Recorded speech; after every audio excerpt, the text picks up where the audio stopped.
Eu acho que esse culto é a cara do nosso sonho, é a cara dos nossos desejos como igreja. Eu acho que a gente ainda arranha a superfície, ainda estamos longe do mergulho profético, missionário que nós podemos dar, no nosso povo brasileiro. Ainda estamos longe, mas estamos decididos a ir até onde Deus quiser que a gente vá. Essa é a decisão da Bethesda. O pessoal está me perguntando pela camiseta, eu vim só para mostrar o modelo. Ela deverá chegar às prateleiras em breve. Uma igreja sem fronteiras, uma cruz que rompe os limites, que vai além, que rompe a bolha, uma cruz que rompe os ciclos. E é o nosso sonho de igreja Bethesda. Sabe, gente, alguém já me perguntou, a Bethesda é uma igreja de esquerda? Aí eu respondi assim, essa pergunta não faz o menor sentido. Essa pergunta não faz sentido, porque ser de esquerda ou de direita não é o projeto de uma instituição chamada igreja. Fala-se de igreja que ela é pentecostal, tradicional, neopentecostal, avivada, que ela é conservadora.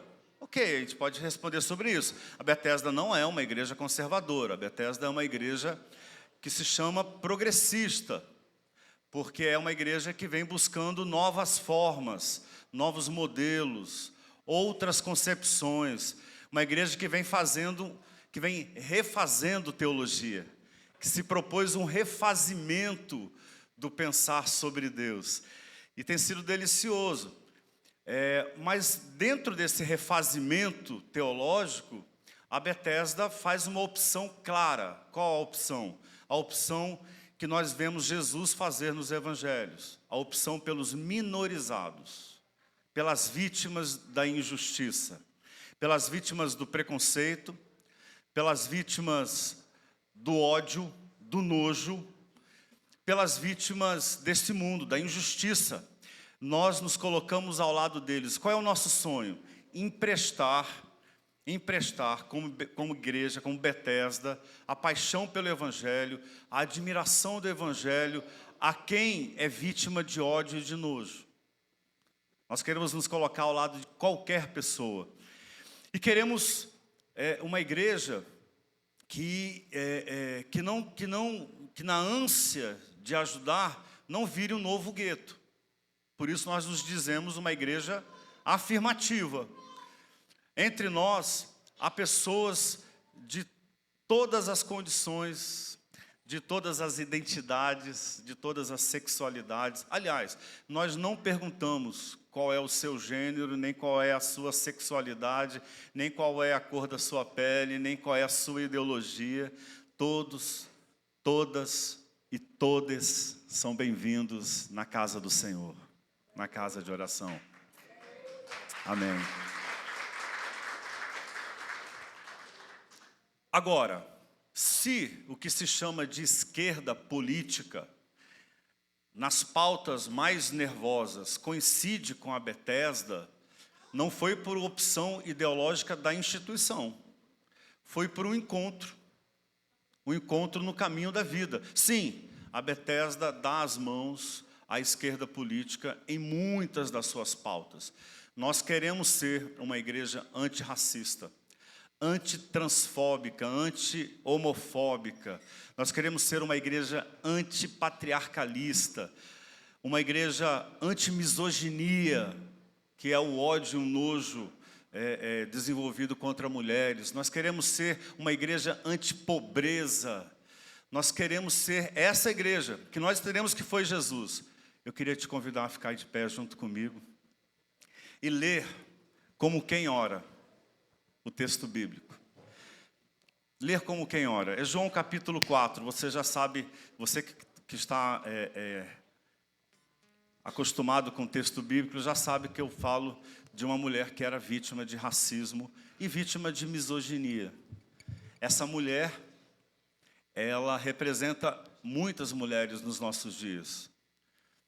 E Jesus faz um movimento na direção dela. E qual é a minha intenção? Quando eu falo orar como quem ora? É orar com imaginação.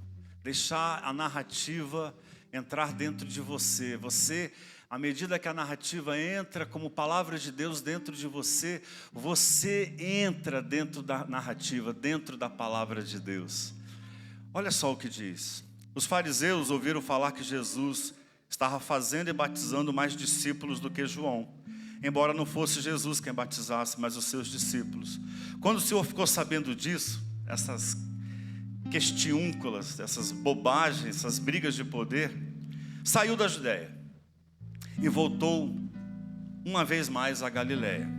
Era-lhe necessário passar por Samaria, o lugar maldito, a periferia do mundo de então, o lugar dos rejeitados, dos abandonados, inclusive pela cultura judaica. Imagina, se os judeus já eram oprimidos, os samaritanos, que eram oprimidos pelos judeus, eram os oprimidos dos oprimidos. E Jesus passa por lá. Assim que chegou a uma cidade de Samaria, chamada Sicar, perto das terras que Jacó dera ao seu filho José, havia ali um poço de Jacó, simbolizando um encontro com o plano de Deus, com o projeto de Deus. Cansado da viagem, sentou-se. Vamos juntos com ele? Vamos junto com Jesus, também nós sentar à beira do poço. Sentou-se à beira do poço, se deu por volta do meio-dia. Nisso veio uma mulher samaritana tirar água. Disse-lhe Jesus: dê-me um pouco de água. Feche seus olhos comigo. Senhor, hoje o que nós queremos é ser servidos pela negritude do nosso país. Queremos ser servidos pela música negra, pela visão de mundo daqueles que têm sido vítimas durante séculos. Nós queremos pedir água aos samaritanos, à mulher. Queremos pedir água à mulher negra, queremos pedir água, queremos aprender com eles, queremos nos juntar na celebração, queremos ser uma igreja com consciência negra, que sabe da dor do seu povo e sabe da beleza da sua gente. Nós queremos levantar a voz com a mesma força, a voz do protesto profética, mas também a voz da alegria, da celebração, da potência de vida que está entre nós, soprada pelo seu Espírito, pelo Espírito de Jesus.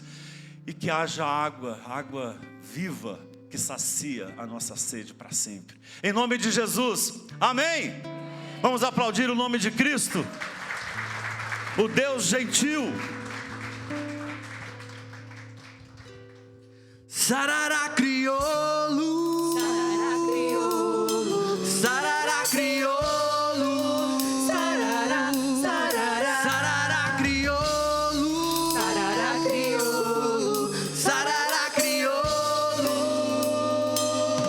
Os olhos coloridos me fazem refletir. Eu estou sempre na minha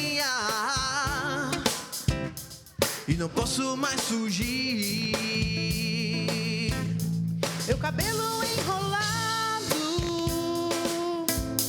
todos querem imitar.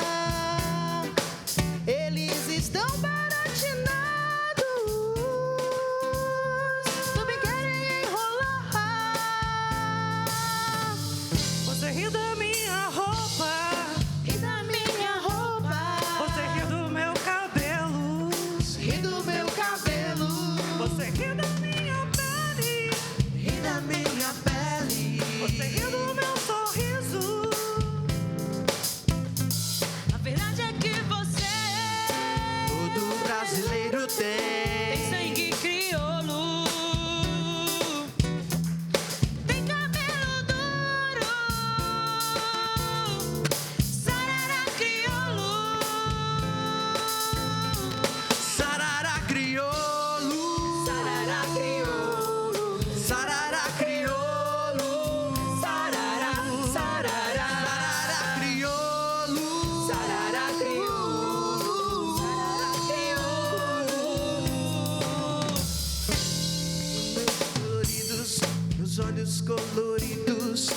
fazem refletir.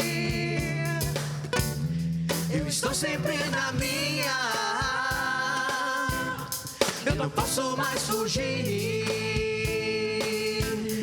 Meu cabelo enrolado, todos querem imitar. Eles estão baratinados, também querem enrolar. Você ri da minha roupa,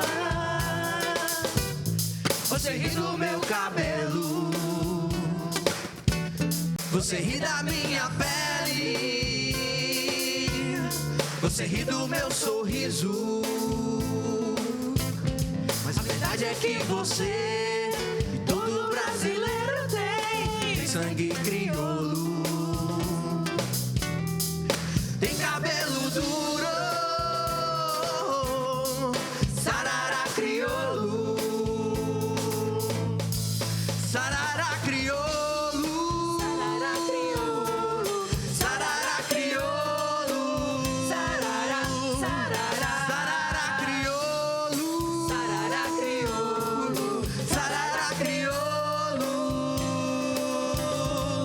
sarará crioulo, sarará crioulo, sarará crioulo, sarará, sarará, sarará crioulo, sarará crioulo, sarará crioulo, sarará, sarará,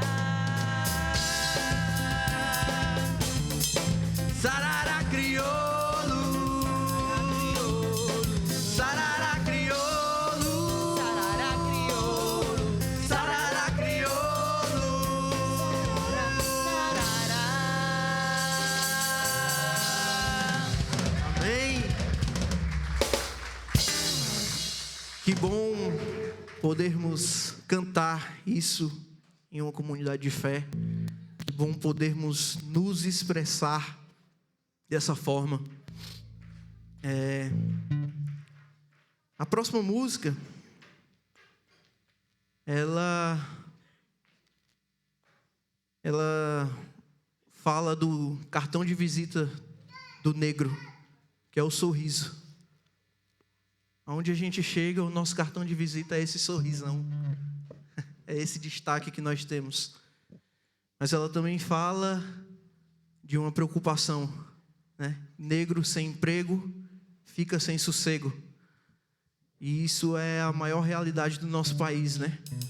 Nós somos nós somos a maior população, somando pardos e pessoas pretas. Os negros são a maior população do Brasil.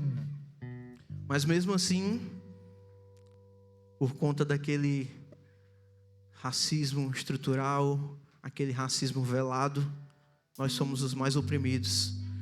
Trouxe um dado aqui de um estudo feito pelo Departamento Intersindical e Estatística de Estudos Socioeconômicos. Nesse estudo, ele fala que os trabalhadores negros e as trabalhadoras negras são a população com os cargos piores, recebem salários menores e ocupam mais postos de trabalhos precários. O que é isso se não for o racismo? Racismo estrutural, racismo velado. Mas como eu disse, essa música também fala do sorriso. Esse é o nosso destaque. A nossa pele brilha no sol. É isso que a gente vai cantar agora.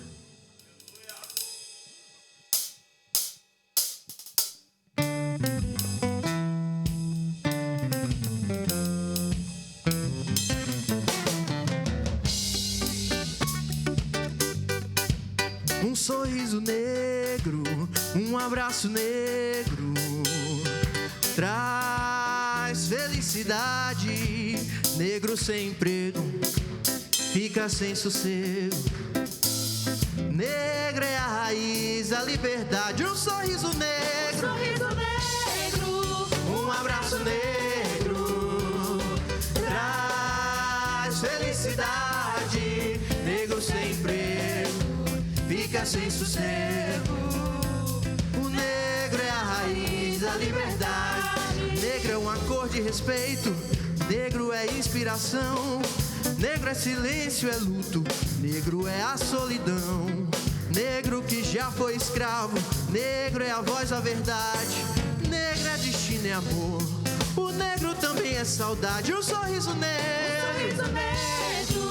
um abraço negro traz felicidade. Negro sem emprego fica sem sossego. Negra é raiz da liberdade. Negro é uma cor de respeito. Negro é inspiração. Negro é silêncio, é luto. Negro é a solidão. Negro que já foi escravo. Negro é a voz da verdade. Negro é destino e amor. O negro também é saudade. Um sorriso negro, um abraço negro traz felicidade. Negro sem emprego fica sem sossego. Negra é a raiz da liberdade. Um sorriso negro, um abraço negro traz felicidade. Negro sem emprego fica sem sossego. Negra é a raiz da liberdade. Negra é a raiz da liberdade. Negra é a raiz da liberdade.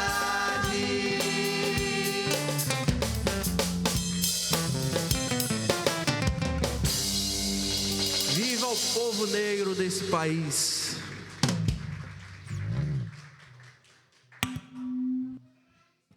Amém, graças a Deus. Que coisa linda, que louvor abençoado. Você pode se sentar. Mara, é isso mesmo que meus olhos estão vendo? Que delícia, que legal te encontrar aqui. Mara querida, lá de Juazeiro, esposa do Marcos. O Marcos não veio, né? Que bom que você está aqui. Que alegria. Eu fico só te seguindo ali no Instagram, né? Babando em cima dos filhos. Coisa boa, graças a Deus. Muito bem-vinda. Queridos, nós convidamos uma pessoa muito linda para abençoar o nosso culto.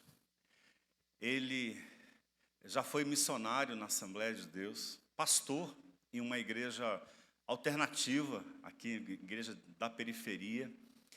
E já há algum tempo ele caminha com a gente. Esteve lá na Taíba, né? Eu não fui, mas ele já foi. Ele não foi falta de convite, de facilidades, tudo isso. Eu sei disso, cara. Eu sei da minha culpa.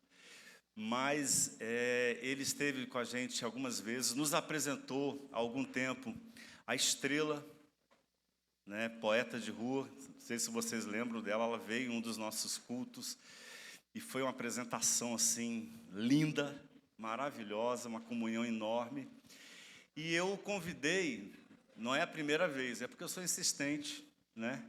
Eu não desisto dele de jeito nenhum. Quero ele por perto. Já disse para ele que a Bethesda é a igreja dele. Quem sabe um dia ele vem pastorear aqui com a gente, né? Quem sabe? Eu queria chamar aqui o poeta de rua, da periferia, voz de Deus, meu querido amigo, Everton Raposa. Vamos recebê-lo.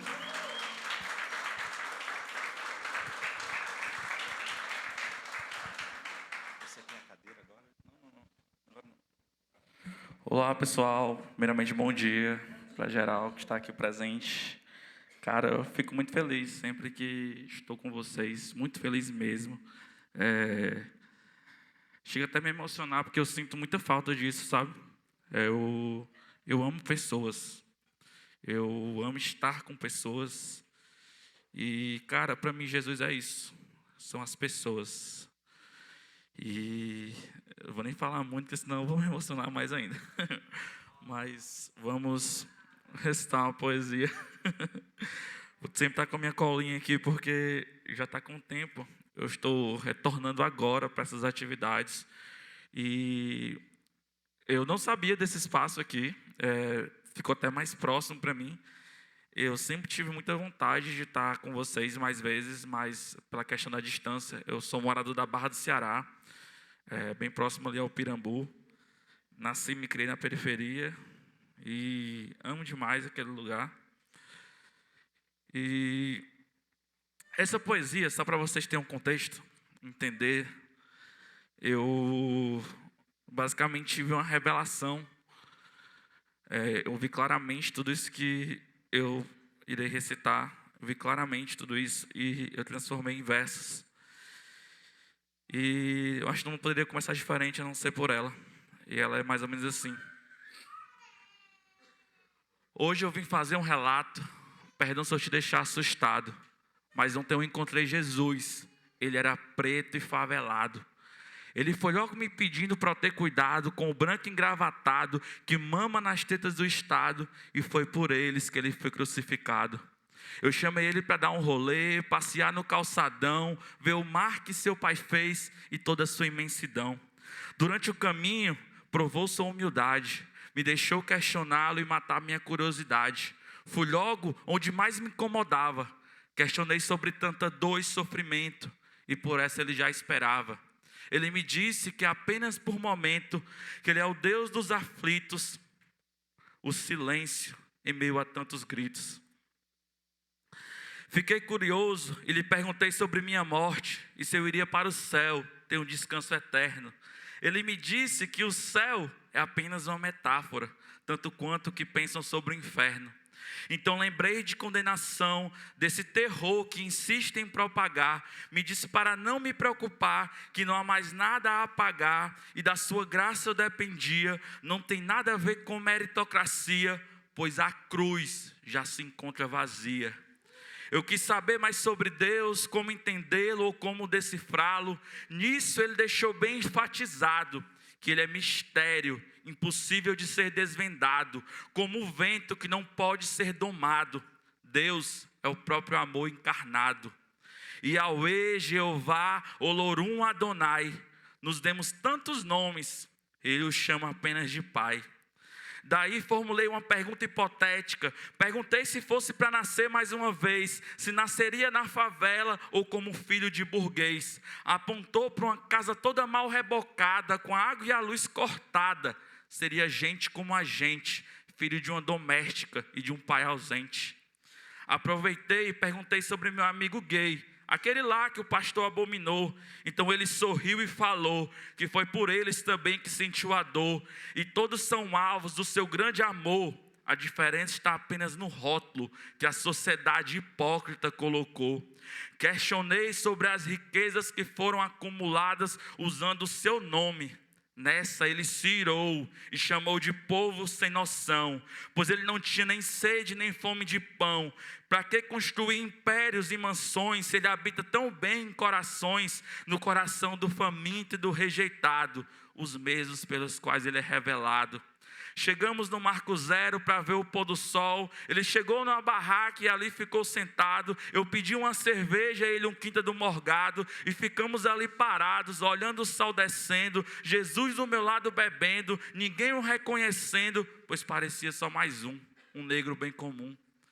Como de costume, na hora que o sol se pôs, fechei os olhos para agradecer. Estava ali meio confuso, sem saber o que dizer. Se ele estava ali do lado, podia agradecê-lo pessoalmente. Então abri os olhos e ele sumiu bem de repente. Olhei para todos os lados e nada de vê-lo. Mas estava ali o copo de vinho vazio, só com o gelo. Minha preocupação foi só de pagar a conta, pois eu estava sem dinheiro.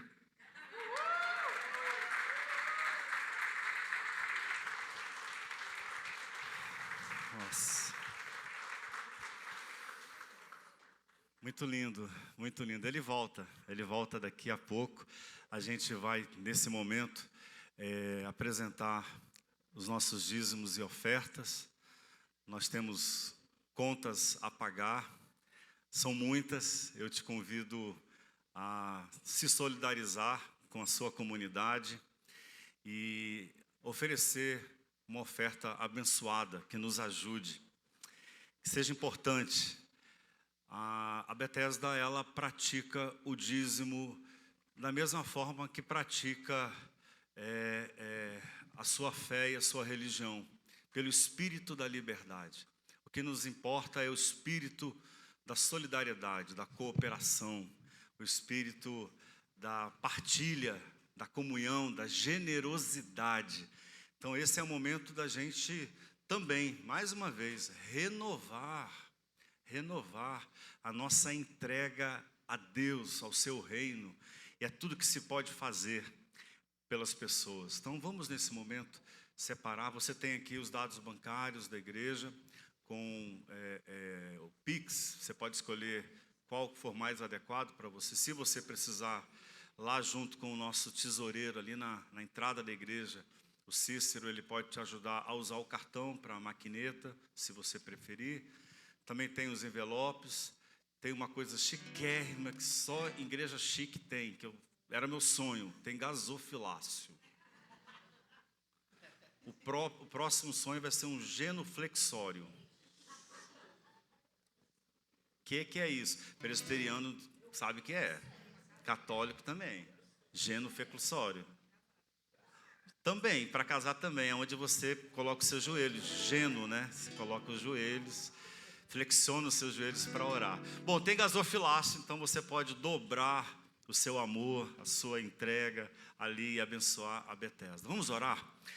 Deus, que noite linda, grave, abençoada, em que nós reunimos amigas, amigos, gente que se junta a nós na celebração da nossa brasilidade. Como é lindo nós sermos plenamente brasileiros, inteiros na nossa diversidade, multifacetados, multicoloridos, sermos quem somos, abençoados pelo Jesus que se senta ao nosso lado e bebe com a gente, come com a gente. Obrigado, Senhor. Eis aqui a nossa oferta. Nós não queremos fechar a mão, não queremos cruzar os braços diante dos compromissos da Betesda, a nossa comunidade de fé. Nós queremos que ela cumpra as suas obrigações e o nosso dinheiro faz parte disso. Em nome de Jesus. Amém.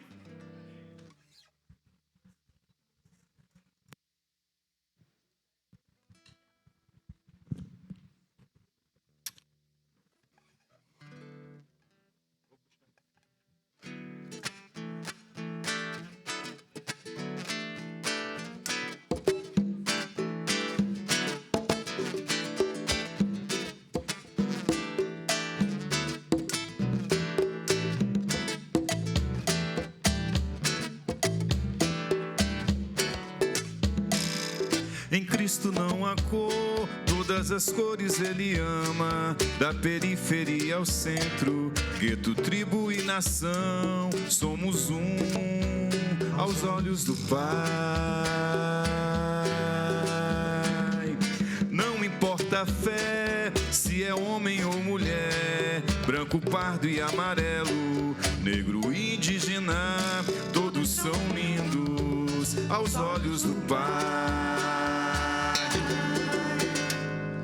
Todos somos um e cada um é filho, querido e amado de Deus. Do jeito que se é, sem qualquer distinção, a todos Deus estima e vê. Todos somos um e cada um é filho, querido e amado de Deus. Do jeito que se é, sem qualquer distinção, a todos Deus estima e vê.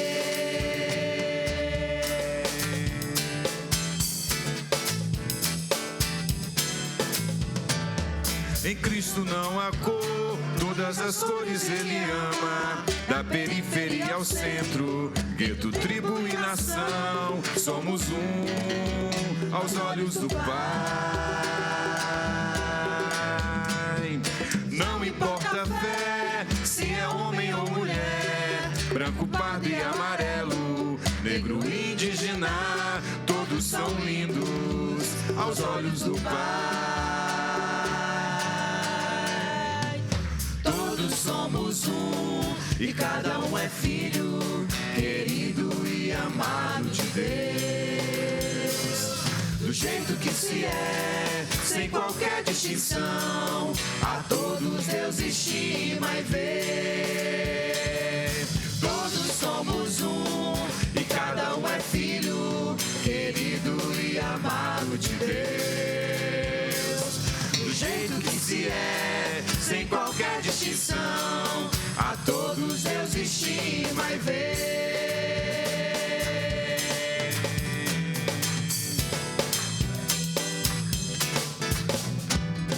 Todas as cores pra enfeitar a vida, todas as letras pra dizer o amor.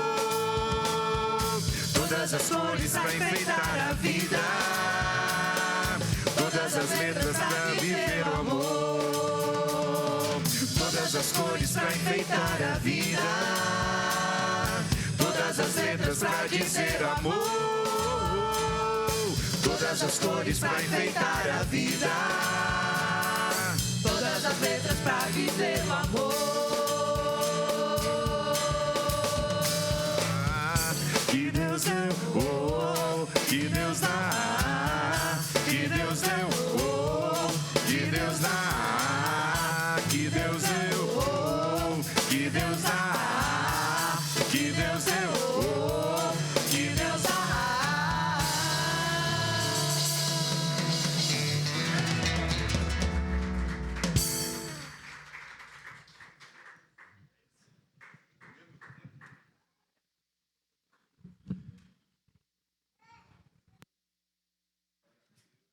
Essa canção, pastor Márcio compôs para esse momento. Ó, caiu uma esponjinha aqui do retorno. Fez para esse culto da consciência negra. E é linda a música, né? É a cara que a gente sonha ter. Eu não sei o quanto nós já somos assim, mas eu acho que a gente está no bom caminho, né? Está no bom caminho. Queridos, há 2 semanas, 3 semanas, eu apresentei o livro, ainda não, apresentei o livro que é da minha autoria, Salvos da Perfeição. Esse livro, ele é parte importante da minha vocação, do meu ministério. Eu amo a escrita, a mais poética, a mais imaginativa, a mais atordoante, a escrita que fere, né? Feito faca, fere a carne de vocês. Eu amo essa escrita de Belchior. E esse livro, ele começa com um poema que é um poema que é mais comportado do que o poema do Everton. O Everton é mais profeta do que eu. Mas também é um poema bonito, Salvos da Perfeição, que deu título ao livro. E ele está à disposição de vocês, se alguém tiver interesse em adquirir. Eu recebi agora, porque ele foi novamente publicado. Graças a Deus, é um dos livros mais vendidos da Ultimato, né? E eu fico muito feliz por isso. E aí você pode adquirir ali atrás. Eu quero chamar aqui meu poeta, para ele abençoar o nosso coração. Ele preparou 3 poemas para a gente hoje. O primeiro já deixou a gente atordoado. Que bom. Cara, que graça de Deus ter você aqui com a gente. Vamos novamente ouvir a poesia do Everton Raposa. A causa negra periférica, além de tudo, é uma causa social.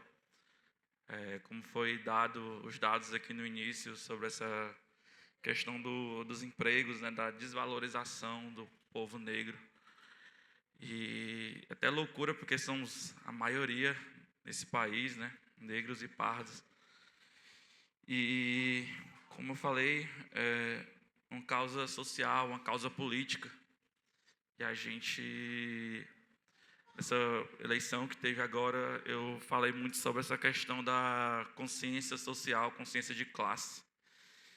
E a gente tem que entender quem nós somos, de onde viemos, para ver para onde vamos, né?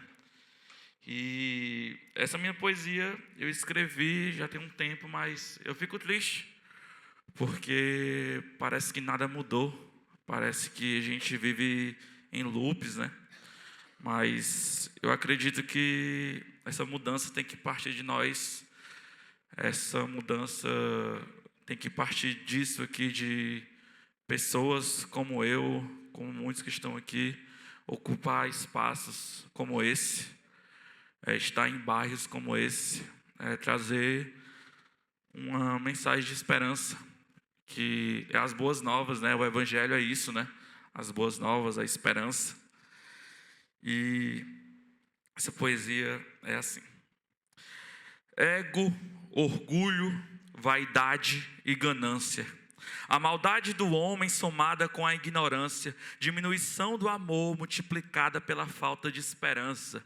Resultado de tudo isso tem sido um desastre, e é essa forma do protesto, um grito em forma de verso, a vida sendo descrita pela arte. Eis aqui um manifesto: matam em nome de Deus, algo que já era previsto, servindo e protegendo e matando mais um Cristo.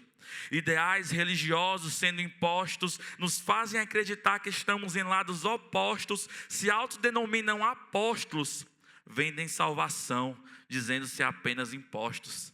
Camiseta escrito fé e gratidão, na boca um sermão, para o necessitado escondem a mão.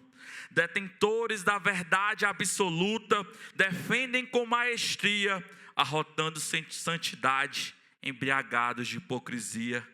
Pregam liberdade, mas apoiam ditadura, queimam livros e assassinam a cultura.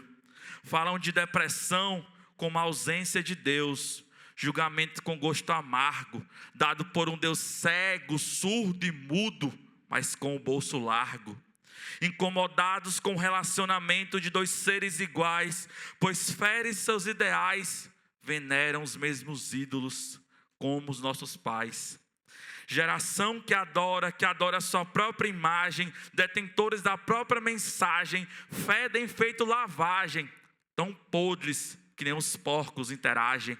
Olham para o céu querendo ver Deus, mas não param para olhar para o lado. O Deus que tanto procuram está na esquina baleado, e o discurso deles sempre é: morreu mais um culpado.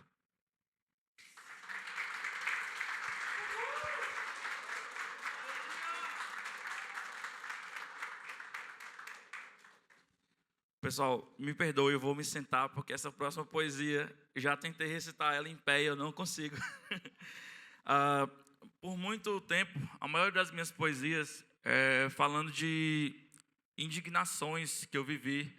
Como o Elenay falou, eu já passei muitos anos da minha vida em uma igreja assembleana, já fui também de uma igreja batista, e já fui pastor. Eu era um dos líderes, na verdade. Eu ia ser intitulado pastor realmente do ministério, só que por conta do que aconteceu em 2018, eu preferi me afastar de tudo isso. E eu sempre escrevi sobre isso, né? É mais um manifesto, uma indignação do que sai da minha alma, e às vezes eu não consigo falar de forma reta, assim, então eu transformo tudo isso em verso. E recentemente eu participo muito, na verdade eu estou retomando a estar em eventos de cultura de rua. Estava até contando para um senhor que estava aqui há pouco, no começo, que existem competições de batalha de poesia. Eu já participei, só que no começo eu participei e simplesmente eu nunca tive, como é que eu posso dizer, esse espírito competitivo de querer ganhar alguma coisa. Sempre foi mais pela mensagem. Eu acho que é por isso que sempre abriram portas para mim, como abriram essas portas aqui. E eu vou ser bem sincero, eu quero estar mais com vocês. Eu sempre quis, na verdade, que eu estava explicando, foi muita questão da distância, às vezes complicava para mim por não ter transporte e tudo. Mas como está mais pertinho, eu acredito que vocês vão ver mais o meu rosto aqui, da minha esposa, da minha filha. E estou muito feliz com tudo isso. E, enfim, eu escrevi esses versos falando da minha vida. Por isso que eu não consigo recitar em pé. Nem sei se eu consigo nem finalizar essa poesia. Mas eu vou tentar expor um pouco para vocês de tudo que eu vivi até aqui, tá bom? E ela fala assim: recitarei versos que para mim são tão intensos, são tão imensos quanto o mar. Irei falar do que vi e vivi, mas nem tudo é linear. Queria falar sobre paz, mas esse é um assunto difícil para quem só conviveu com a guerra. Onde veio a viatura era a certeza de cascudo e chute na perna. Guerra onde eu moro sempre foi algo normal. Lembro da minha infância de como era o carnaval, onde goma e ovo e cada um com sua gangue. De dia era isso, mas à noite era bala e sangue. Minha infância foi na rua, eu amava jogar travinha, mas sempre rolava bala e não sabíamos nem de onde vinha. Só sabíamos que tínhamos que nos esconder, pois elas não estavam perdidas, sempre com direção. Estávamos no meio de confrontos que marcou minha geração. O que separava eles era só o meu quarteirão. Lembrei do meu mano Nel, que bateu seu último racha com a gente na rua. Levou os 2 gols e disse que ia em casa beber água e que logo voltaria para ser time de fora. Se soubéssemos o que iria acontecer, não tínhamos deixado ele ir embora. Estava lá, eu, meus amigos, e a chavinha de tijolo. De repente, só escutamos papoco. Pá, pá, pá. O roteiro estava claro. Como toda morte na favela vira evento, fomos ver o que já era o esperado. Sua mãe chorando sobre o seu corpo ao relento. Nesse dia, o racha terminou marcado. Foi assim por longos anos e de repente veio até uma sensação de paz, com surgimentos de algumas letras, mas não era dos Racionais. Eram paredes com siglas acompanhadas de avisos. De lá para cá continua a morte de familiares e amigos. É louco pensar que muitos que moram lá tiveram o mesmo pai que de todos só queria o bem. Padre Caetano, que acolheu cada um, até hoje ainda existe a Nova Jerusalém. Olhando para mim no passado,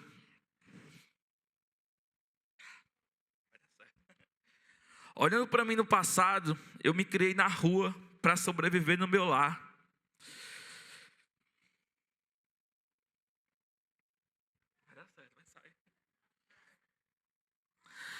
Olhando para mim no passado, eu me criei na rua para sobreviver no meu lar.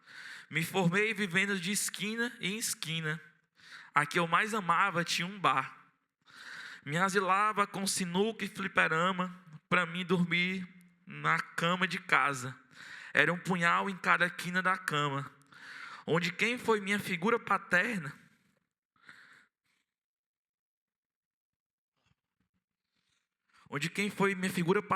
se tornou alguém que era exemplo do que eu não queria ser. Onde eu tive que defender meus avós para não ver nenhum deles morrer. E pelos mesmos ser rejeitado, por ser um adolescente revoltado, mas na rua fui abraçado, tinha tudo para ser mais uma estatística para o Estado. Como no começo eu disse que não seria algo linear, tem uma parte da minha vida que quero colocar em outros versos, então dessa vez é melhor pular. Quero falar de algo que vi recentemente que está bem fácil de lembrar. Uma mina passando do meu lado com um pulso acelerado, atrás de algum trocado, e do outro lado um outro viciado. Ela viu uma vasilha de sorvete cheia de água que a vizinha colocava para os cachorros de rua. Ela pegou e bebeu quase tudo, e o cara do outro lado gritando, tentando repreender, disse que ela era louca, pois o cachorro tinha acabado de beber. Vi essa cena e nem soube o que pensar. Me sinto triste por não poder ajudar, ainda mais pelo trauma que tenho por conta do meu familiar, que em casa de recuperação ele entra e sai. Em uma dessas, ele até matou meu pai. Momentos assim me deixam revoltado. Tudo que eu queria era a paz na minha favela. Tem dias que eu acordo Dom Helder e em outros nem durmo me sentindo Marighella. Até um tempo atrás eu almejava ser lembrado. Sei lá, fazer algo. Até um tempo atrás eu almejava ser lembrado. Sei lá, fazer algo para deixar um legado. Até ser rico e ajudar geral. Achava que assim eu mudaria algo no mundo. Mas descobri que o mundo vai sair.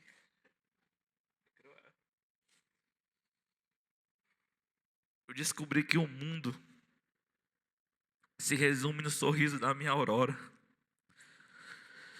Que eu já tenho tudo.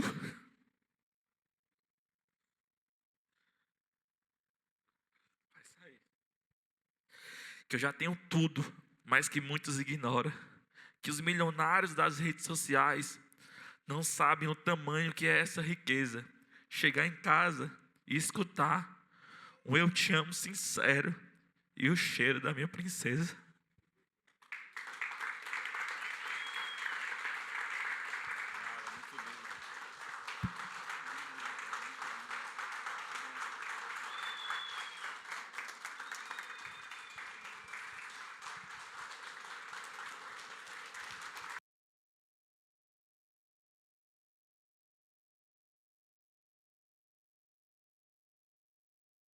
Que bênção.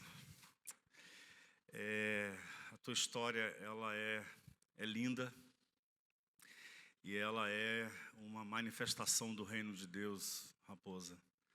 É o desenho da graça de Deus. Que privilégio nós participarmos desse momento. O que a gente vê aqui é o que Jesus viu com a mulher que entrou na sala cheia de homens fortes, homens que discutiam soluções pragmáticas, e ela quebrou um vaso de alabastro, derramou sobre Jesus e chorou. São duas histórias que parecem ser a mesma, e enxugou seus pés com os cabelos, e o amor extravagante. Obrigado por você derramar esse perfume sobre nós nessa manhã, meu amigo, nesse momento. Graças a Deus. Queridos, eu realizo um outro sonho hoje. Eu chamei para fazer a reflexão dessa manhã, para se juntar ao Raposa, uma pessoa que eu admiro muito, que ainda vai ser minha amiga. A gente ainda não é amigo a esse ponto, a gente se conhece de encontros nervosos. Eu não sei se ela lembra, eu acho que não, mas eu conheci a Luíse num momento muito difícil para mim e para um grupo de amigos. Nós passamos no concurso para professores da prefeitura, tudo adequadamente. A prefeitura se atrapalhou, houve um jogo de bastidores que ninguém nunca soube direito qual foi, e todos os professores que iam ser empossados ou iriam ser lotados naquela manhã foram simplesmente eliminados do concurso por razões absurdas. E aí apareceu uma mulher negra, que também tinha passado no concurso para pedagoga, né? Professora pedagoga. E ela ficou ali à frente da gente, vereadora, e ela falou com uma força, uma articulação, que eu pensei aqui comigo: essa mulher fala como as mulheres ungidas que eu já conheci. Tem aí uma genética pentecostal assembleana, e isso a serviço da justiça. Ela é vereadora da mandata Nossa Cara, né, que encerra agora, nesse período.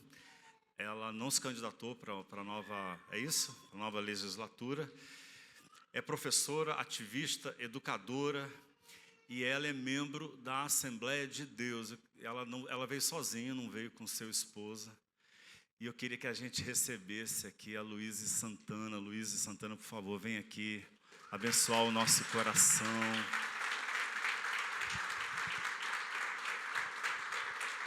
Graças a Deus por sua vida. Olá. Amém. Se puder, eu agradeço. Tá ótimo. Dá certo. Tá. Qual é o tempo?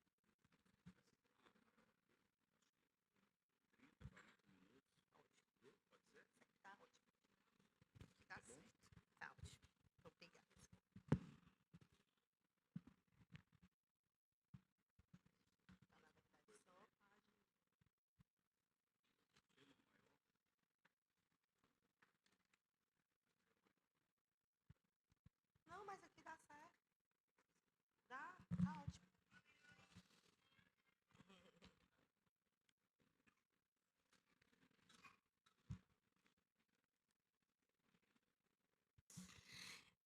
Bom dia a todas as pessoas. Gostaria de saudar a todos com a paz do Senhor. É assim que a gente cumprimenta na Assembleia. Eu achei muito interessante esse encontro, né? Queria agradecer muito ao pastor Elienay pelo convite. Agradeci muito a Deus nesses últimos dias, porque é uma bênção, né? Estarmos aqui e podermos falar um pouquinho da nossa experiência de fé e num tema tão importante, que é tão necessário dentro da igreja. E aí eu também não sei falar muito sem trazer um pouco do que a gente vivencia, né? Então, eu sou Luísa Santana, sou filha de pastores da Assembleia de Deus Tempo Central, sou criada na Assembleia de Deus Tempo Central, né? Mas voltei a me congregar há um pouco mais de 9, 10 meses, porque são muitos atravessamentos das doutrinas, dos costumes e as atividades da vida, às vezes, acabam nos levando para longe, né? Mas o pastor Elienay começou relatando esse evento, que eu lembro com muito carinho, até porque tinha, inclusive, uma amiga, que continua minha amiga, que estava nesse processo também, desse concurso, e eu sempre fico pensando, encontrei aqui o Léo, que também é um amigo muito querido da minha vida, e que a gente se conhece há muito tempo, né, há mais de 10 anos, e nos conhecemos da militância, do movimento estudantil, e eu sempre fui cristã, né? Sempre fui cristã, desde quando me conheço como gente, sempre fui cristã. E aí, durante muito tempo, na minha jornada de fé, veio essa confusão, né? De como é que a gente consegue professar a fé e participar de uma comunidade de fé que muitas das vezes vai tanto contra, não é nós, mas aquilo que até mesmo a gente aprende na palavra, aprende sobre Cristo. E eu sempre fico nessa busca, né? Senhor, estou no lugar certo, né? Posso estar sendo útil para Ti? Será que tem uma função no Teu reino? Que é um pouco da pergunta que todos nós nos fazemos. E por que falar sobre isso num culto antirracista? Porque a diminuição da nossa função no reino de Deus, né? A extração da presença de Deus, do Espírito de Deus nas nossas vidas, é uma estratégia racista quando olha para as pessoas negras lá atrás e diz assim: essas pessoas não são humanas. Então, se eu não humanizo elas não são criação divina, elas são criaturas. E por isso podem ser oprimidas, podem ser escravizadas, podem ser servis e não ter nenhuma função no reino de Deus. Então, essa é uma estratégia racista remodelada para os dias de hoje, quando nós temos instituições evangélicas que dizem que nós não podemos estar na casa de Deus, que nós não estaremos no reino de Deus, que o Senhor Jesus não nos ama, que a gente não pode estar, porque qualquer outra coisa é maior do que o amor de Deus e a presença de Deus nas nossas vidas. E aí, eu sempre me pego pensando sobre isso, estou fechando, né, esse ciclo agora no dia 31. De fato, compreendi um pouco mais dos novos caminhos e horizontes que o Senhor Jesus tem preparado para a minha vida. E nessa decisão de encerrar uma parte importante, um capítulo importante da vida, nesse entendimento da política, eu fiquei pensando, esses dias, como está se aproximando o dia 31 de dezembro, eu fico sempre pensando: Jesus, qual era o propósito de estar nesse espaço, né? nesses caminhos, os encontros que foram feitos, e o pastor Elienay trazer esse evento é também uma resposta de Deus nesse momento, né? Porque assim como Mardoqueu falava para Esté, às vezes, né, para estar em determinados momentos da história, é que Deus nos coloca em determinados lugares. Então, todos nós temos uma função no reino de Deus. Todos nós temos uma presença única e necessária no reino de Deus. E aí, para pensar um pouquinho sobre isso, Vou trazer também algumas questões mais da nossa vida cotidiana, mas eu queria convidar a toda a igreja para nós pensarmos a partir do texto de Romanos, capítulo 12, do versículo 1 ao 8.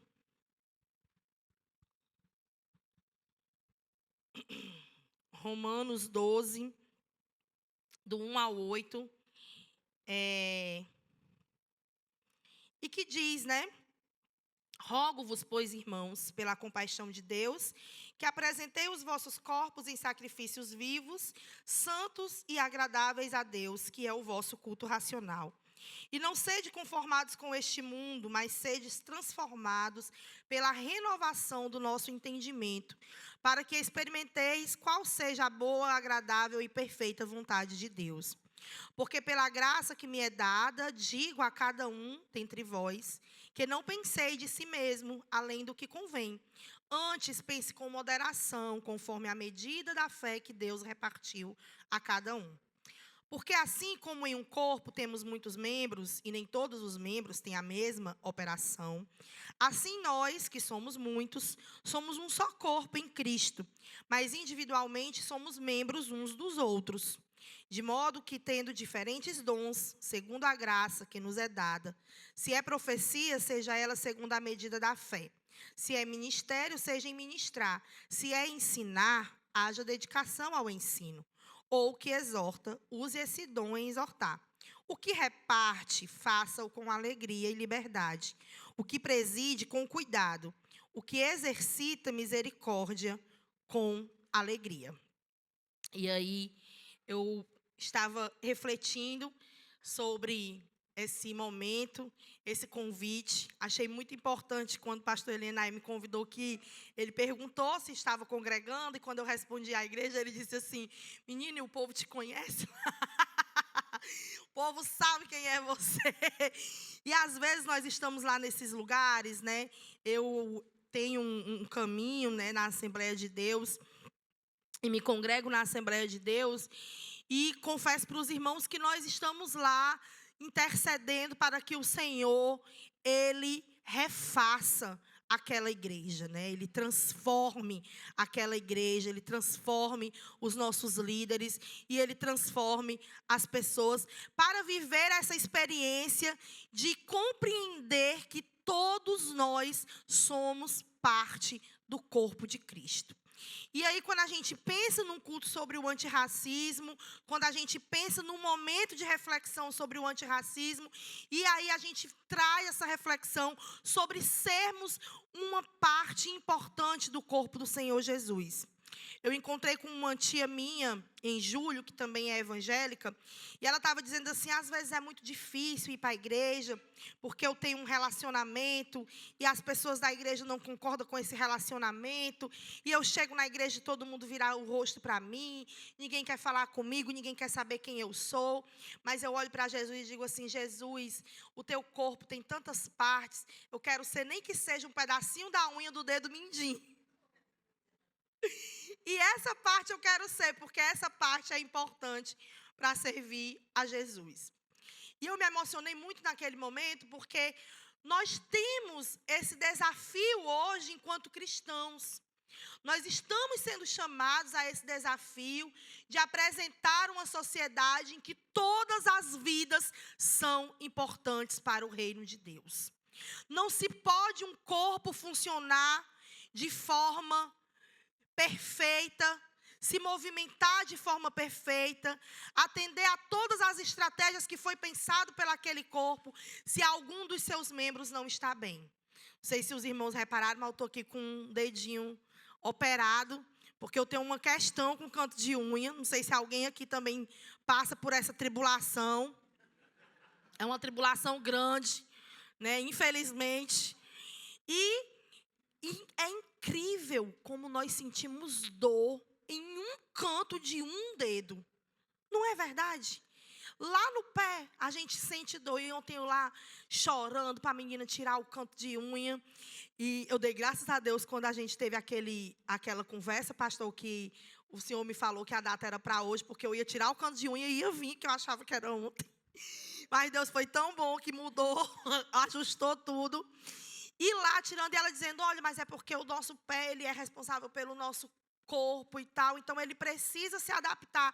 E a pisada machuca quando você está com o canto de unha. E é só um cantinho.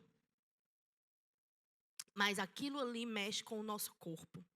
Então, todos nós somos parte do corpo de Cristo.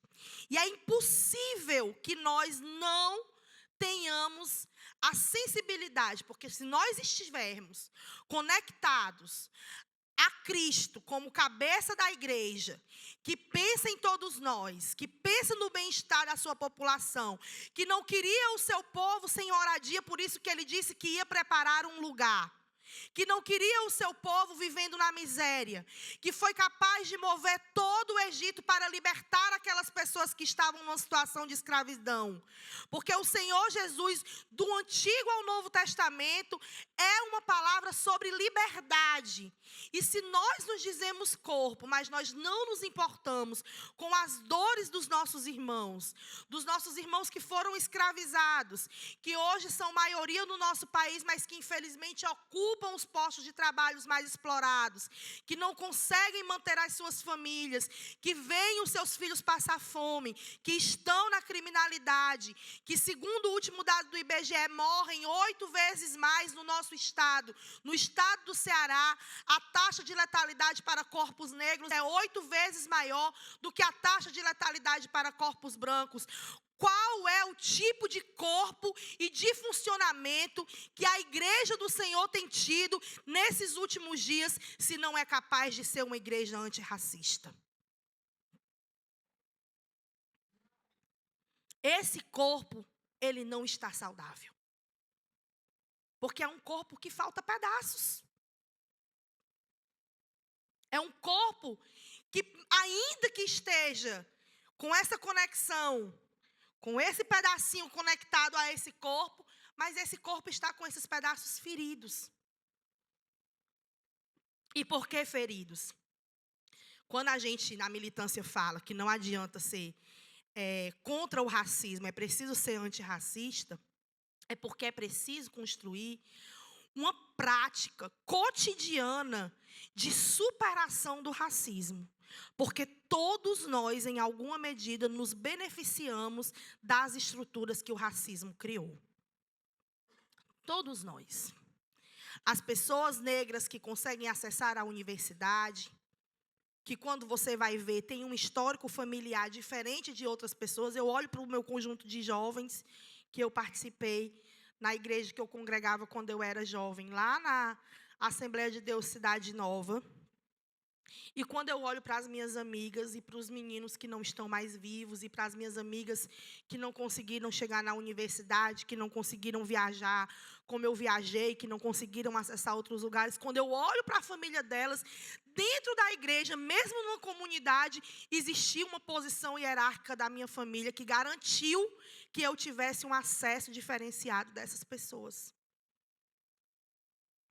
E nós precisamos nos responsabilizar com isso.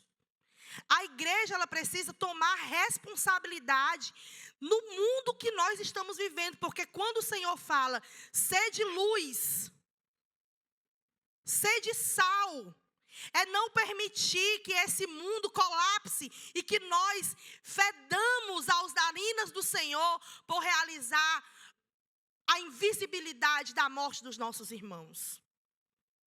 Por realizar a naturalização da retirada de direitos e de vida dos nossos irmãos. Porque é uma cadeia, amados. Quando a gente fala sobre o racismo estrutural, é porque o que o racismo causa, ele é tão grande, tão forte, tão poderoso na vida, no cotidiano das nossas vidas, que ele define, inclusive, a nossa permanência nas nossas famílias, na nossa comunidade. Ele define por que os nossos jovens são os que mais são cooptados pelo tráfico. Ele define por que os nossos jovens não conseguem acessar o ensino superior.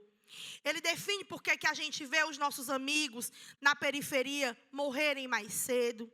Ele define por que os pais de família na periferia são os mais violentos e por que que o número de homens indiciados pela Lei Maria da Penha, em sua maioria, são negros. São negros porque são a massa mais explorada. Porque são vítimas do alcoolismo. Porque dentro da sua casa não tem como ter harmonia e paz se o capitalismo, se a pobreza, se a miséria, se a fome invade aquele lar. E nós precisamos compreender, hoje o nosso chamado espiritual, ele é muito profundo, porque ele nos coloca em luta e em debate. E aí a Bíblia também fala sobre isso, né? Que a gente está em constante, em permanente luta contra a carne. E é verdade, porque a gente está tendo que a toda hora se perguntar: como é que eu consigo fazer com que aquilo que eu acesso como direito não se torne só um privilégio? Seja repartido.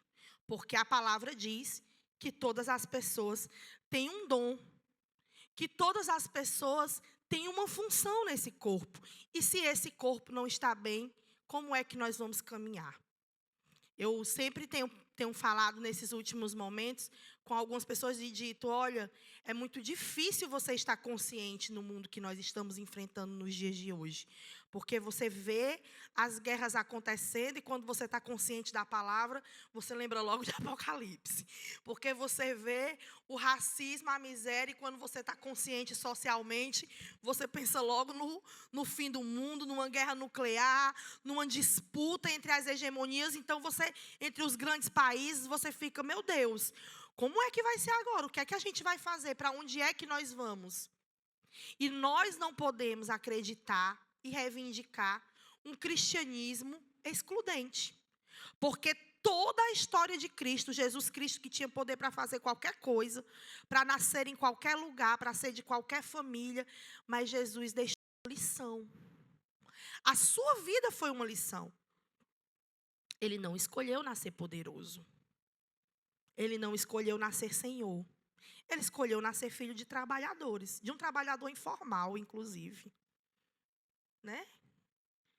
De um trabalhador informal. Ele escolheu nascer como um refugiado. Ele escolheu nascer periférico. Era propósito de Deus administrar esse ensinamento a partir da salvação, da ideia de salvação.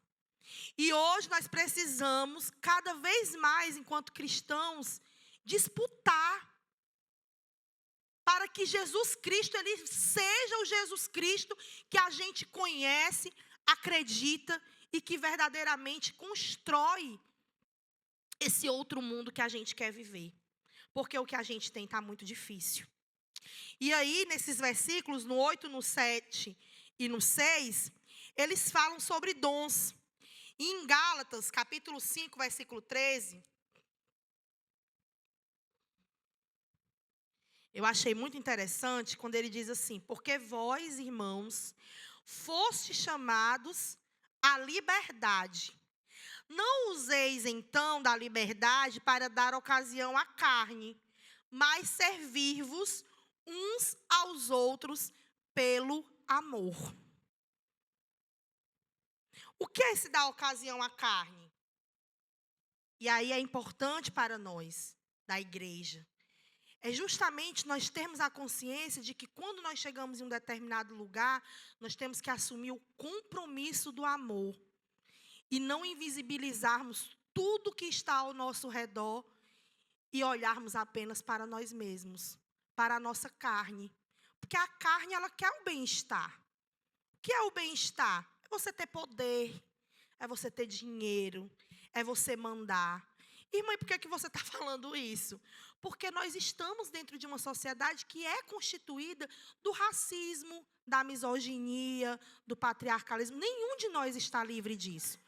Uns reproduzem, porque são vítimas. Então, eles usam sem saber que o que estão usando e também estará contra eles. E outros implementam. Então, o nosso compromisso com Cristo é todo dia parecer mais com Cristo, que era dono de tudo lá em cima, mas que aqui na terra escolheu andar com os pobres. Escolheu andar com os marginais. Escolheu perguntar para a mulher adúltera: e cadê o homem que estava contigo? A responsabilidade não é só sua, não. Porque todo mundo acha que a culpa é só da mulher. Não é? Jesus, ele fez uma escolha. E essa escolha, ela é convocada para nós todos os dias. E é difícil.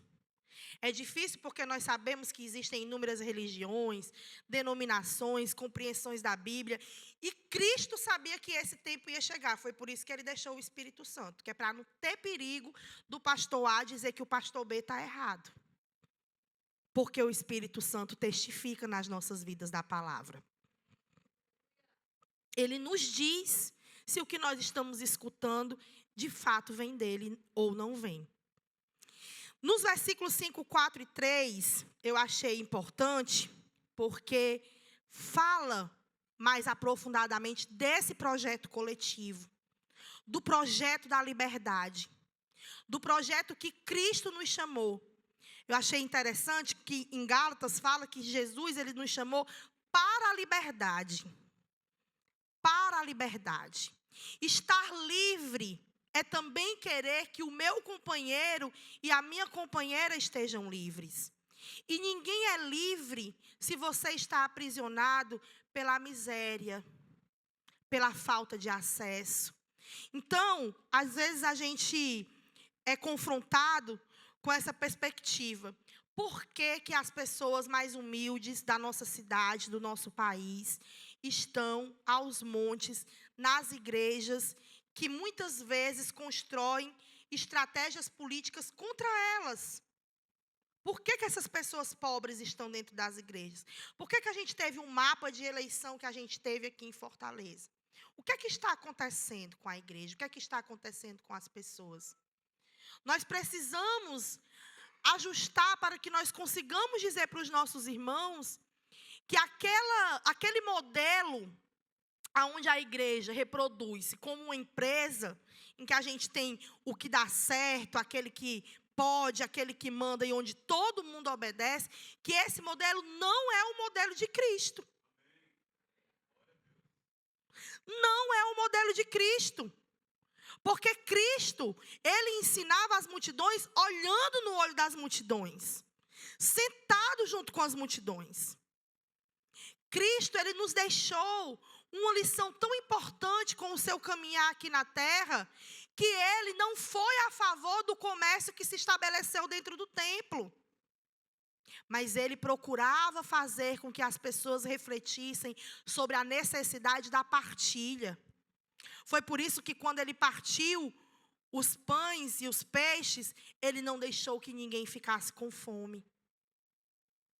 Então a gente precisa resgatar essas lições, a lição da comunhão. Porque não tem como a gente construir uma sociedade que se pareça mais com Cristo se nós formos reféns de aspectos que nos distanciam de Cristo. E o racismo nos distancia de Cristo. O racismo foi uma estratégia social para dividir as pessoas, para capturar as pessoas, para aprisionar as pessoas, para fazer com que as pessoas trabalhassem sem receber, para fazer com que as pessoas elas sofressem. E ainda hoje ele está vivo. O racismo, ele é um dos maus, um dos demônios que nós temos que enfrentar nos dias de hoje. E nós temos que entender o racismo dessa maneira, porque precisa ser o nosso inimigo. É o nosso inimigo que a gente tem que combater todo dia. E é o compromisso que a gente tem que ter coletivamente com os nossos colegas, com a nossa família, com a comunidade onde a gente está, com os nossos vizinhos. E, gente, é tão difícil, porque a gente pensa sempre assim: mas como é que eu vou fazer isso sem as pessoas dizerem que é mimimi, que eu estou querendo ser melhor do que as outras pessoas? Como é que eu vou conectar isso com a fé? Porque às vezes a gente também é confrontado com isso, né? O questionamento da nossa fé, que é algo que nos deixa muito mal, que nos deixa muito triste. Eu me sinto muito mal quando a minha fé é questionada. Mas a gente precisa se apropriar da palavra. E a palavra, como um livro que é refém do seu tempo, de seus escritores, da condição social que seus escritores tinham, como todos os livros, né? A palavra, ela tem caminhos para isso também. Vamos a Eclesiastes, capítulo 3, versículo 12 e 13.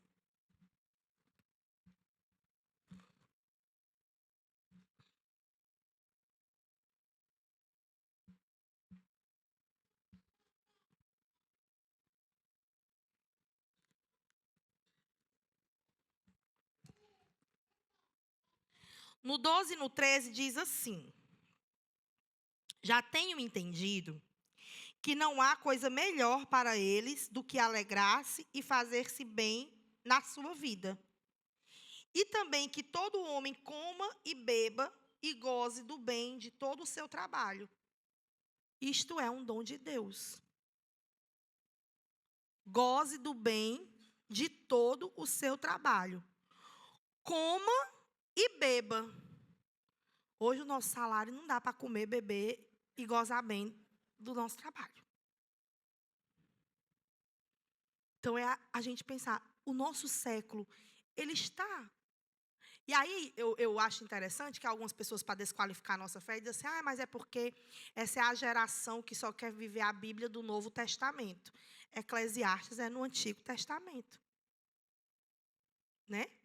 Então o Senhor, desde sempre, quis que nós vivêssemos bem a partir daquilo que era o ganho do nosso trabalho. E não que nós fôssemos escravizados, porque na escravidão você não tem retorno do seu trabalho. Você não recebe pelo que você é qualificado para receber, ou pelo que você entrega.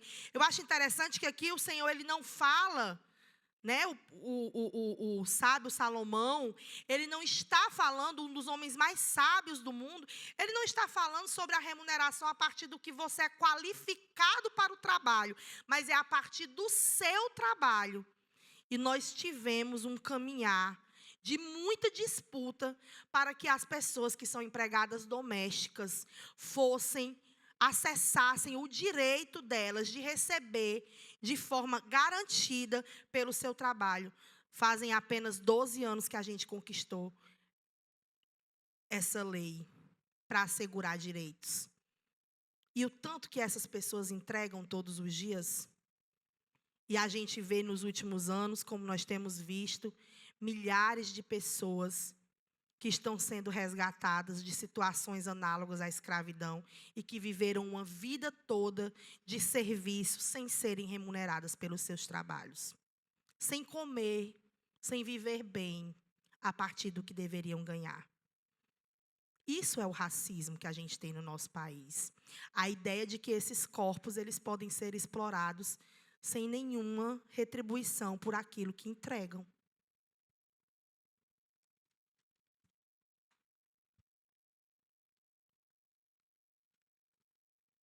Um outro texto também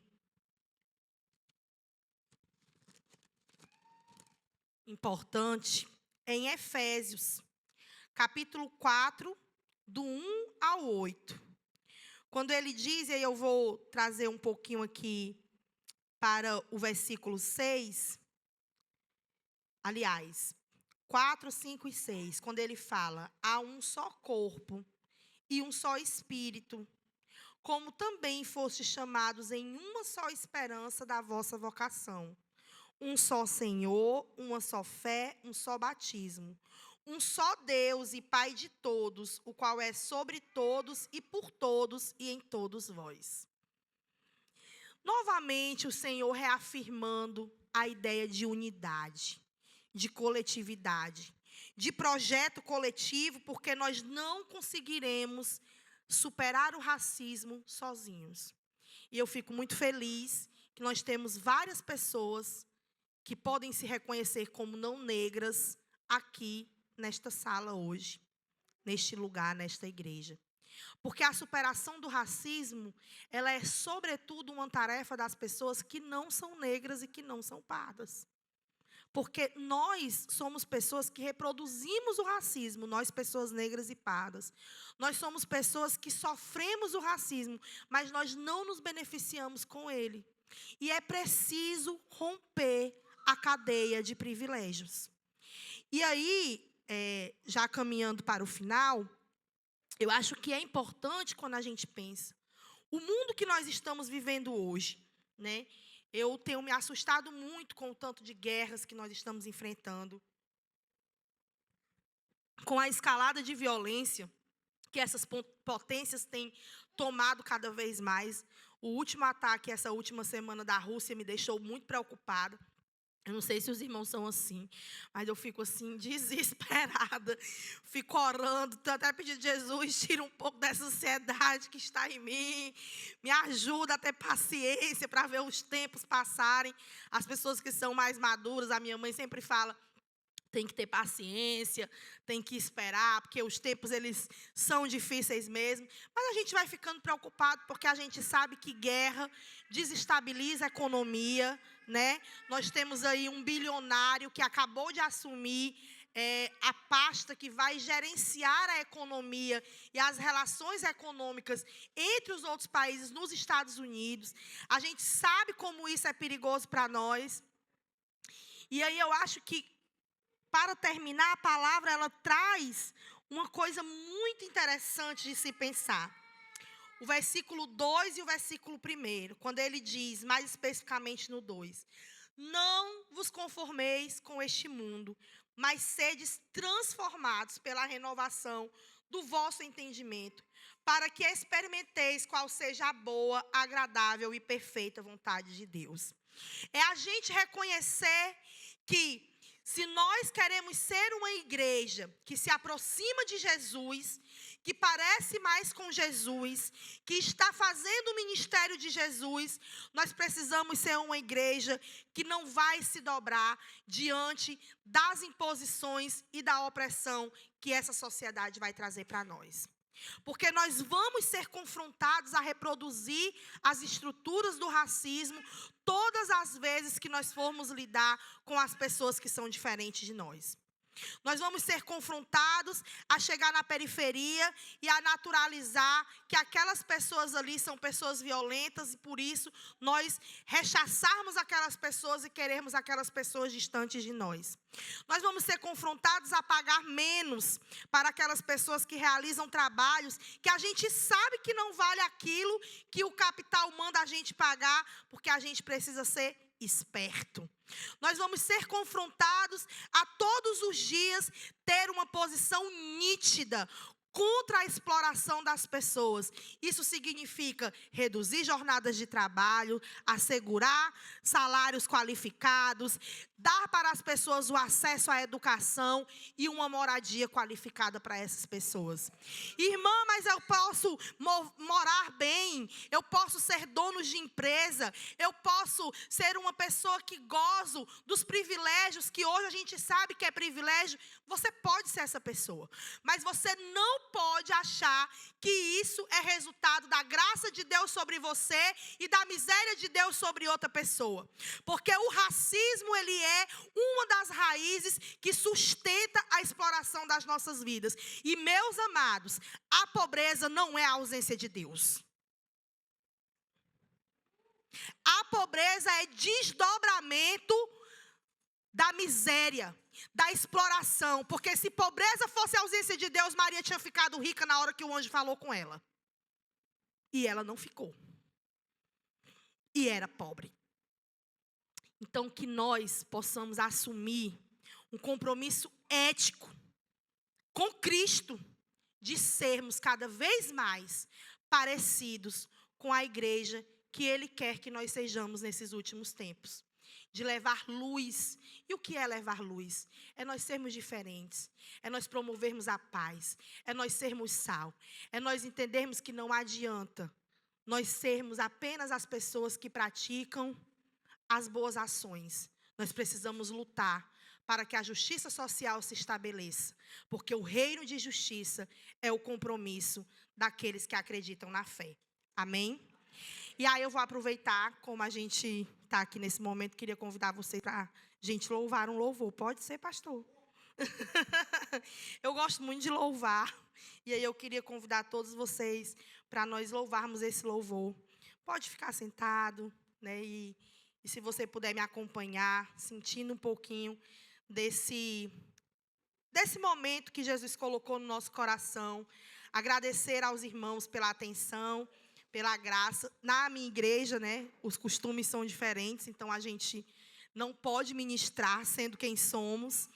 E eu fico muito feliz e muito grata aos pastores e à igreja por essa oportunidade. E é assim.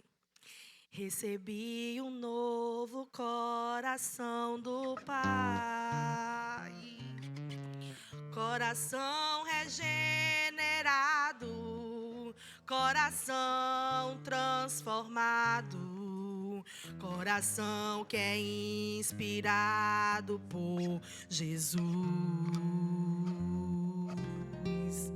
Como fruto desse novo coração,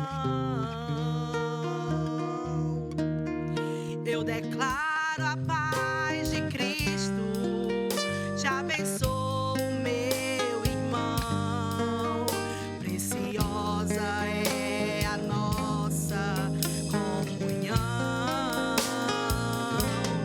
Somos corpo, assim bem ajustados,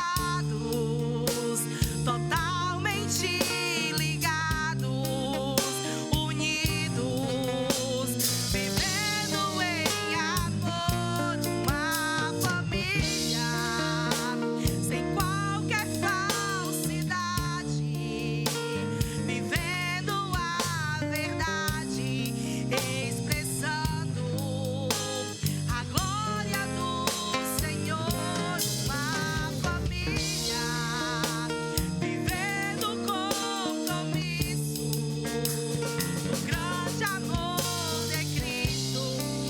Eu preciso de ti, querido irmão, precioso és para mim, querido irmão.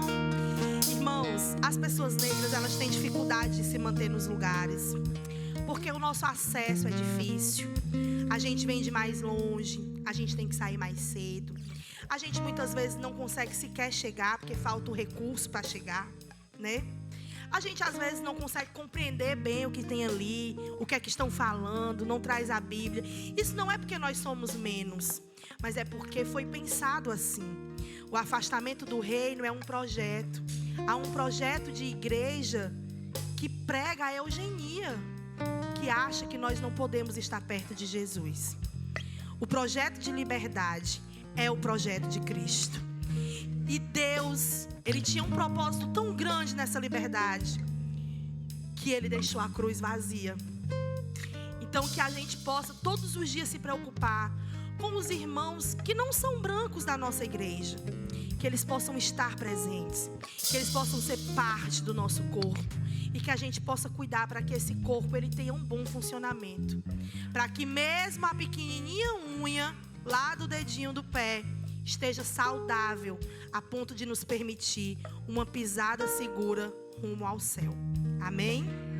Amém.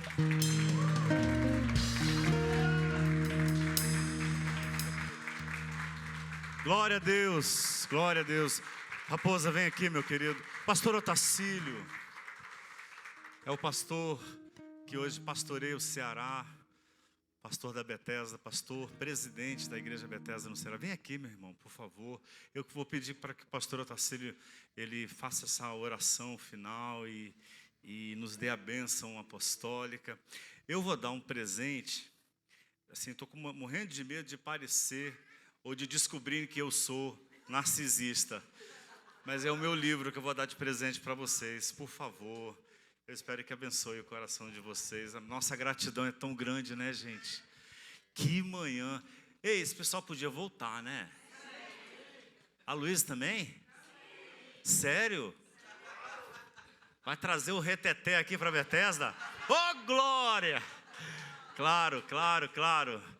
Gente, que bom. Obrigado pela vida de vocês. Foi lindo demais. A gente está impactado. É aquele dia que a gente sai com o coração assim, sabe, tocado.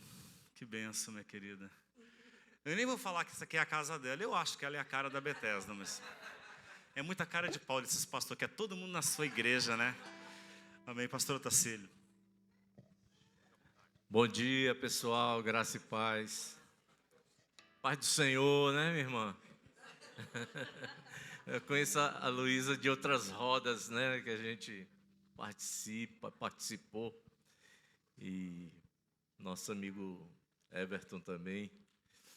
É uma alegria poder tê-los aqui na Bethesda. É realização de sonhos, viu, gente? De verdade. Amamos vocês e as portas estão escancaradas aí. Vamos orar agradecendo a Deus por esse momento maravilhoso aqui. Meu Deus, Pai e Mãe, Deus que cuida, que acolhe, Deus que não faz acepção de pessoas, Deus que nos deu a liberdade e que é muito cara para nós a liberdade, Senhor.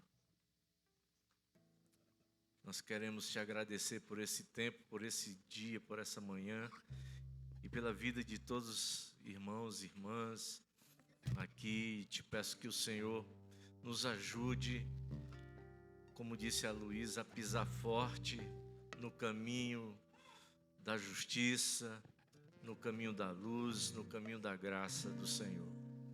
Ajuda-nos, ó Deus, quebra todo e qualquer racismo que tenha se estruturado em nós. Nós não queremos, nós queremos andar no caminho justo, no caminho, ó Deus, do reino, da igualdade, da liberdade, do amor.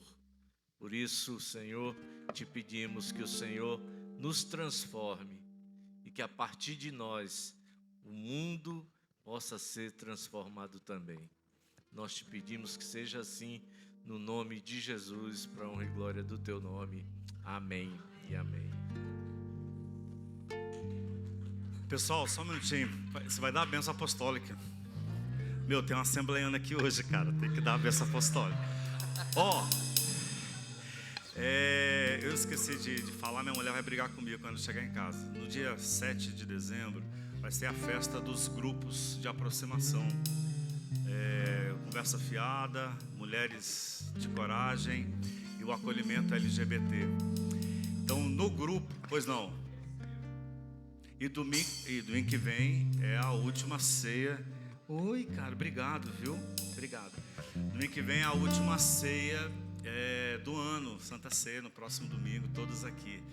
E no dia 7, é um sábado, vai ser no fim de tarde, acho que 5 horas, está marcado, né? Então, assim, os líderes vão puxar nos grupos, viu? Zeque, a Natália e a Renata não estão aqui, Bárbara e a Renata não estão aqui, né? Mas assim, nós vamos puxar no grupo aquele checklist, né? Para você confirmar a sua presença e para você dizer o que vai levar, né? Aquele prato gostoso, a bebida bacana, para a gente ter um dia assim bem especial, de muita festa. Tá bom? Pastor Otacílio nos dá a bênção. Que o amor de Deus, Pai e Mãe, que a graça maravilhosa de Jesus Cristo, nosso amigo,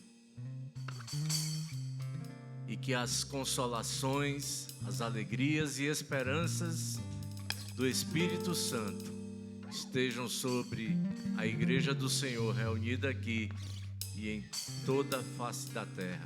E o povo de Deus diz: amém. Vão na graça e na paz. Sarará crioulo, sarará crioulo,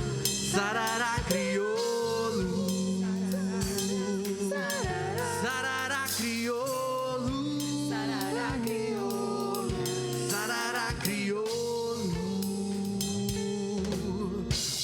nos colocou.